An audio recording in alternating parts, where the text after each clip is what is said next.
1608. After 8 months on Malta, Caravaggio has reached his goal. He is going to become a knight of majestic obedience. However, there is still one tiny hurdle to be taken: the fee to enter the order.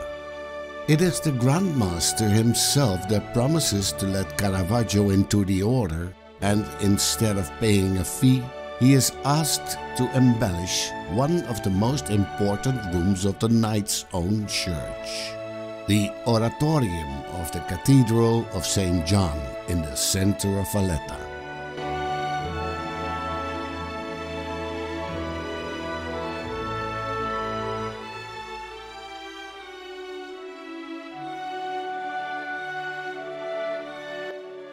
This church, this orgy of Baroque art, is the place where all important knights are buried. Here we find the heroes of the Great Siege, the heroes of the Battle of Lepanto. This is also the church that harbors the crypt of Jean de Valette. This is holy ground for every Knight of Malta. De Wignacourt saw his cathedral still as unfinished and wanted much more Baroque drama. The vaults of the church are frescoed by Mattia Preti in a later stage. He wasn't even born when Caravaggio started working in the cathedral. The oratorium during Caravaggio's years was also nothing like it is today. The walls were bare, and only because Caravaggio made his altarpiece, it became somewhat embellished. And what a work he produced! De Wignacourt had told him what he wanted: the beheading of St. John the Baptist. In general, religious Baroque paintings show the cruelty of the captors towards a martyr. These paintings were very important in the beginning of the 17th century. The Catholics, after all, were competing with the Protestants for the souls of the churchgoers. Caravaggio outdid himself.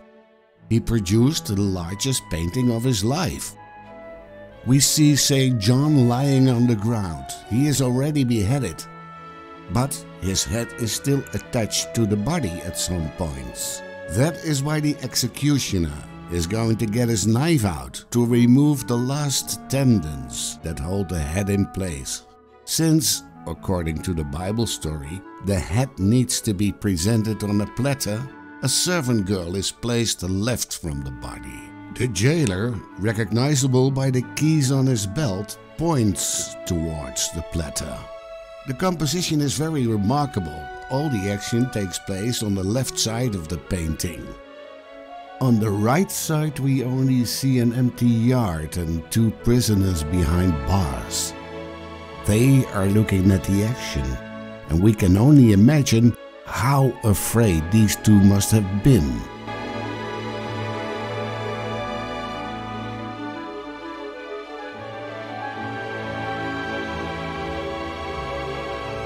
Caravaggio is content with the end result, and so is de Wignacourt.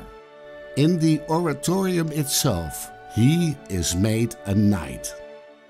And as a personal thank you, de Wignacourt gives him a gold chain to complete his outfit, and he becomes the owner of not 1 but 2 slaves.